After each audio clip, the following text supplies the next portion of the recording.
போங்க, ஒரு பசங்க இருக்காங்க கொடுங்கன்னு. சுட சுட வந்து இறங்குது பிரியாணி. எல்லாம் சொல்லுவோமா? இவர் என்ன சொல்கிறாரு, என்ன பாஸ்டர் பிரியாணிங்க அப்படின்றான் பையன். ஒரு சும்மா இருப்பானா அவர் தான். நான் சண்டே கிளாஸ் நடத்தும்போது பட்டம் பாருங்க பாடு பயமாடும். உனக்கு எதிராக பிடிச்சிருக்குது சண்டே கிளாஸில், ஏன்னா கடைசியாக சொல்கிற பாரு, அதானே ரொம்ப பிடிக்குது எனக்கு. எதிராக என் ஆத்துமாவேன்னு சொல்கிற பாரு, அது ரொம்ப பிடிக்கும் நான் எனக்கு. ஏன்டானா அப்போ தான் நீ கேக் தருவேன். அது மாதிரி கிளாஸ் போட்டோன்னு நினைக்காதீங்க. பசங்க நடத்துகிற சாதாரண விஷயம் இல்லை.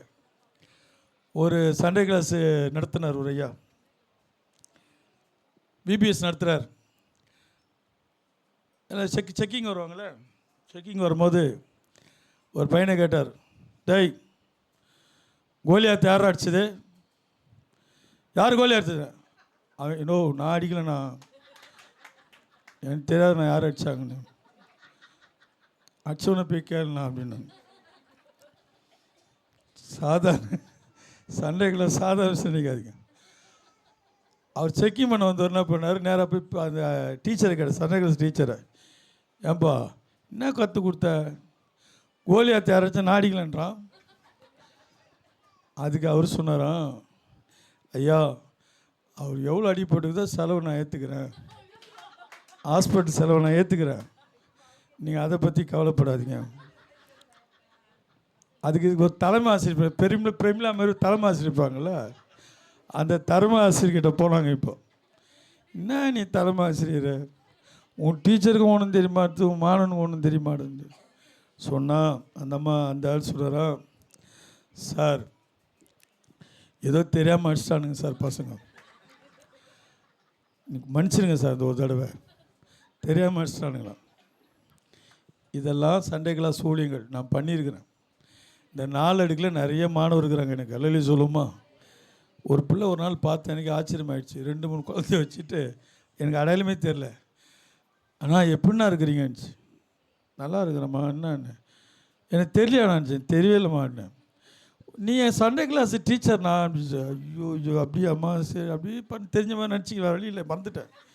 எனக்கு 3 ஒரே ஒரு சண்டே கிளாஸ் மாணவன் எனக்கு தெரியும், இந்த சுமதி இருக்குல்ல அது தெரியும், அது நம்ம மாணவி தான். அப்போ இந்த பசங்க என்ன பண்ணுறாங்க, சாப்பாட்டுக்காக பாஸ்டர் இல்லாத கேள்வியாக கேட்டாங்க. இவர் பார்த்தாரு, ஒரு வழி பண்ணலாம்ப்பா, நீங்கள் ஜெபம் பண்ணுங்க, ஜெபம் பண்ணாமல் நம்ம சாப்பிடக்கூடாது இல்லையா, ஜெபம் பண்ணு நம்ம சாப்பிடுவோன்னு சொல்லி ஜெபிக்க முடிந்த உடனே அந்த வாகனம் உள்ளே வந்தது. பிள்ளைகள் திருப்தியாய் சாப்பிட்டார்கள். இதுதான் அதிசயம் செய்கிற தேவன். இந்த அதிசயத்தை உணராததுனால்தான் போராட்டம். இதை என் வாழ்க்கையில் அவர் செய்த அதிசயத்தை நம்ம உணர்ந்து உணர்ந்து உணர்ந்து ஒவ்வொரு நாளும் நம்ம நன்றி சொல்ல கடமைப்பட்டிருக்கிறோம். ஒவ்வொரு இமைப்பொழுதும் நம்ம நன்றி சொல்ல கடமைப்பட்டிருக்கிறோம். ஏன் இந்த போராட்டத்தை அவங்களுக்கு கொடுத்தார், ஏன் இந்த பிரச்சனை அவங்க சந்தித்தாங்க, ஏன் கடல் கொந்தளித்தது, ஏன் எதிர்காற்று வீசினது, ஏன் அவங்க படகுகளின் பயணத்தில் தடைகள் உண்டாயிடுச்சுன்னு சொன்னால், அவங்க அப்போ சாப்பிட்டதுனே செஞ்சாங்க, உணராமல் இருந்தாங்க. அதான் சொல்ல இறுதி கடினமாக இருந்தது, அப்போ உணரல.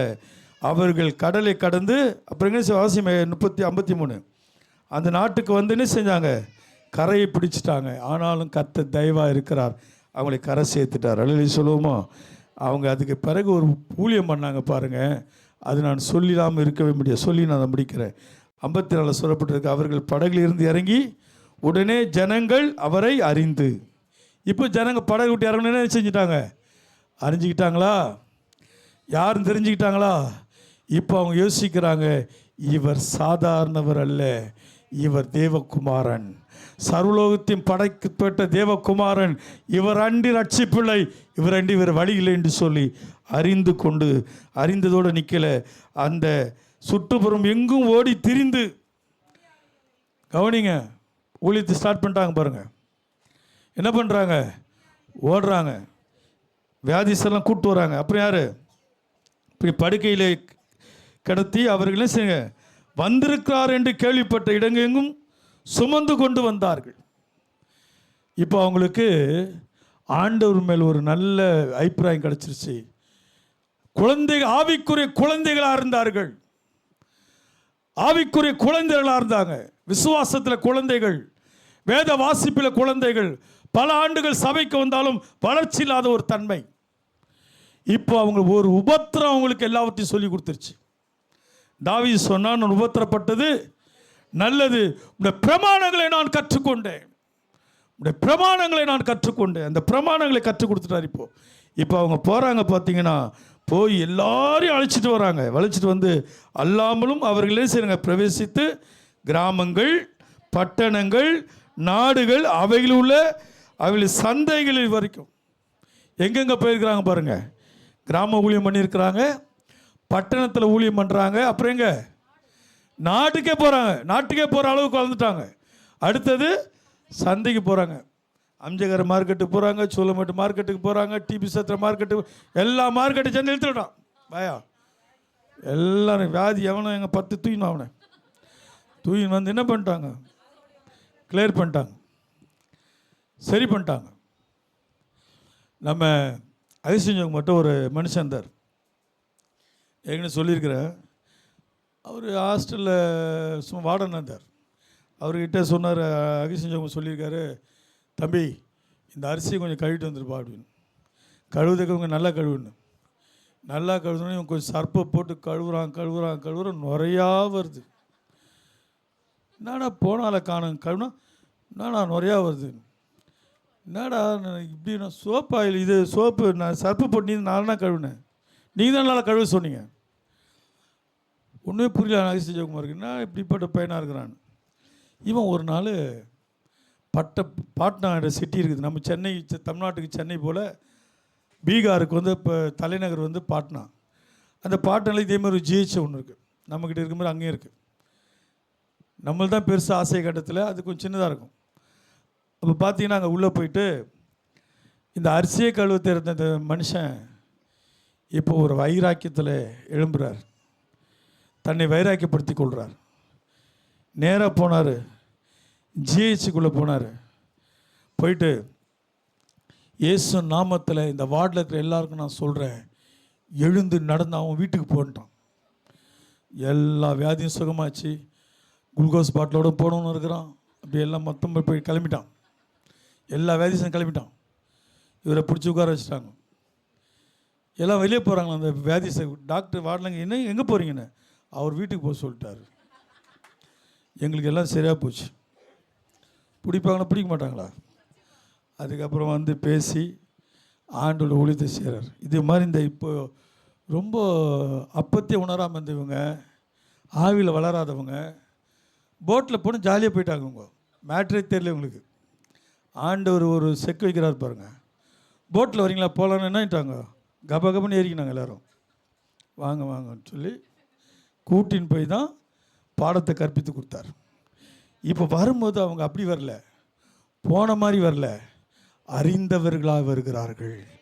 தேவன் யார், அவருடைய வல்லமை என்ன, பிரசன்னங்கள் என்ன, கிருபாவரங்கள் என்ன என்பதெல்லாம் அறிந்தவர்களாக கரைக்கு வருகிறார்கள். வந்த அவர்கள் சும்மா இல்லை, தேவனுடைய ஊழியத்தை செய்ய ஆரம்பித்தார்கள்.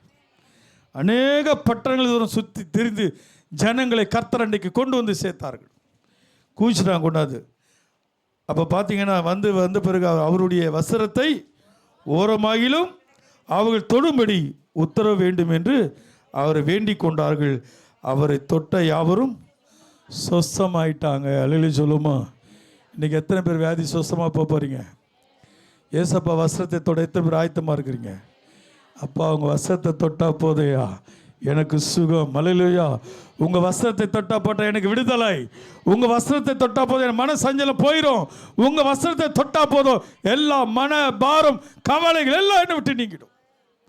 எனக்குள்ள ஒரு புது சிருஷ்டியாக நான் உருவாக்கப்படுகிறேன். புது மனுஷனாக நான் மாறுகிறேன். நான் பழமையெல்லாம் எனக்கு ஒளிந்து போனது. புது கிருபையோடு என்னை நீ மாற்றுகிறீர். நான் உம்மை தொட போகிறேன். நல்ல சொல்லுமா? அந்த பெரும்பாடு சரி எவ்வளோ தைரியமாக தொட்டாங்க பார்த்தீங்களா? என்னாச்சு? சுகந்தே ஆகலையா? உடனே சுகமாயிட்டாங்க. அற்புதம் நடக்குது, அதிசயம் நடக்குது. ஆண்டோடைய வல்லமை நான் கடைசியாக ஒரு சாட்சியை சொல்லி முடிக்க நான் விரும்புகிறேன், ஆவியில் ஏவப்படுறேன். ஒரு பிராமண குடும்பத்தை சேர்ந்த ஒரு தம்பி, கேன்சர், கொடுமையான கேன்சர், இளம் வயதனுக்கு உள்ளவனுக்கு தான், சென்னையில் தான். அப்போது அவங்க பார்த்தாங்க, பிராமின்ஸ் வந்து இந்த வியாதினை கொஞ்சம் பயப்படுவாங்க இல்லையா? கொஞ்சம் ஒதுக்கிடுவாங்க, அவங்கள பற்றி தெரியும் நமக்கு. அவங்க உடனே மேலே ஒரு ரூமை கட்டி மைனை கொண்டு மேலே விட்டாங்க, அப்படியே இருந்துக்குப்பான்னு சொல்லி. இவன் ரொம்ப கஷ்டமாயிடுச்சு, ரொம்ப வேதனையாக இருக்கிறான், அழுதுட்டுருக்கிறான். மரணம் நெருங்கி கொண்டிருக்கிறது. ஒரு நாள் காலையில் அழுது கொண்டே இருக்கிறான். இந்த இளமையில் எனக்கு இந்த வியாதி தேவையா, என்னை யார் காப்பாற்றுவா, யார் என்னை விசாரிப்பா, எனக்கு யாரும் இல்லைன்னு சொல்லி அழும்போது ஒரு சத்தம் கேட்குது. தெரு பிரசங்கம் பண்ணுறாங்க அந்த காலையில், இயேசு கிறிஸ்து உன்னை குணமாக்குகிறார், வியாதியிலேருந்து இயேசு சுகம் தருகிறார் என்றெல்லாம் சத்தம் கேட்குது. அவங்க அம்மாவை கூப்பிட்டானா, அம்மா எனக்கு ஒரு சின்ன உதவி பண்ணுமா, அவங்க கிட்டே போய் ஏதாவது புக்ஸ் ஏதாவது தந்தாங்கன்னா வாங்கிட்டு வாம்மா, எனக்கு படிக்கணும் போல் இருக்குது. போய் கேட்டிருக்கிறாங்க ஏதாவது புக்கு, அவங்க புதிய ஏற்பாடை கொடுத்துருக்குறாங்க, இதை கொடுங்க, இதை படிக்க சொல்லுவாங்க. வீட்டில் போய் பார்த்தா அந்த பையன் ஃபுல்லாக படிக்கிறான். இந்த மாதிரி பிக்சர் பைபிள் இது ஈஸியாக இருக்கும், படிக்க தெரியாதவங்க புரிஞ்சுக்கிற அளவுக்கு தான் பிக்சர் போட்டிருக்கோம். அதில் போகும்போது வாங்கிட்டு போய் வீட்டு பக்கத்தில் கொடுங்க. வந்து பார்த்தீங்கன்னா அதை படிக்கிறாங்க. படிக்க படிக்க படிக்க அவனுக்குள்ள ஒரு மாற்றத்தை ஆவியில் உணர்றான். அந்த கேன்சர் வியாதி போனதை உணர்றான். மறுபடியும் இழந்த பலன்லாம் தனக்குள்ளே வருகிறத உணர்றான். ஆண்டவர் மறுவாழ்வை கொடுத்ததை அறிஞ்சு கொண்டான். எழுந்தான், நின்றான், ட்ரீட்மெண்ட்டுக்கு போனான், எல்லாம் நார்மல் இருந்துடுச்சு. அன்றைக்கி தேவ மனுஷனாக மாறிட்டார். இன்றைக்கி ஊழியத்தை செஞ்சிட்ருக்கிற எனக்கு தெரியும். அவர் அல்லையே சொல்லுமா, அன்பு தேவ பிள்ளைகளே, நம்ம ஆண்டவர் ஒரு வல்லமை நிறைந்தவர் யாரும் கிடையாது. நம்ம ஆண்டவருக்கு மேலே வேற ஒரு சக்தி கிடையாது. நம்ம ஆண்டவர் விசுவாசிக்கிற அத்தனை பேருக்கும் அவர் நல்லவரும் வல்லவரும் போதுமானவரும் மருத்துவரும் பரிகாரியுமா தான் இருப்பாரை தவிர ஒரு நாள் உங்களை கைவிட மாட்டார்.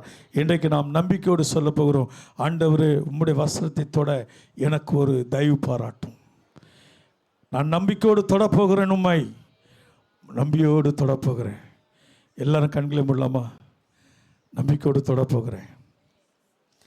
உருவாக்கும் அடைந்து முகமுகமாக என் நேசரை காண்பே. எல்லாம் சேர்ந்து சொல்வோம். அப்படி எல்லாரும் எழுந்திருக்கலாமா? எல்லாரும் எழுந்து, இயேசுவை காண்பே, ஓ தொட்டு தொட்டு பார்ப்பே, இயேசுவை தொட்டு தொட்டு பார்ப்பே. நம்பிக்கையோடு அண்ணானே தனனா அண்ணானே நா அண்ணானே தனனா அண்ணானே நா, ஓ அண்ணானே தனனா. நம்பிக்கையோடு தொடுவோம். மறுபடியும் சொல்வோம். உருவாக்கம் அடைந்து முகமுகமாக நேசரை காப்பே, ஓ உருவாக்கம் அடைந்து,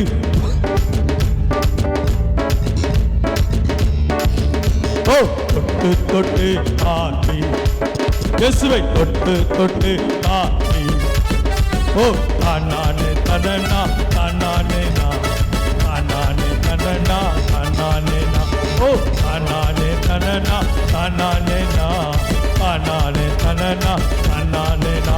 அமேன். பரலோகந்தா என் பேச்சு, பரிசுத்தந்தா என் மூச்சு, ஓ பரலோகந்தா என் பேச்சு, பரிசுத்தந்தா என் மூச்சு.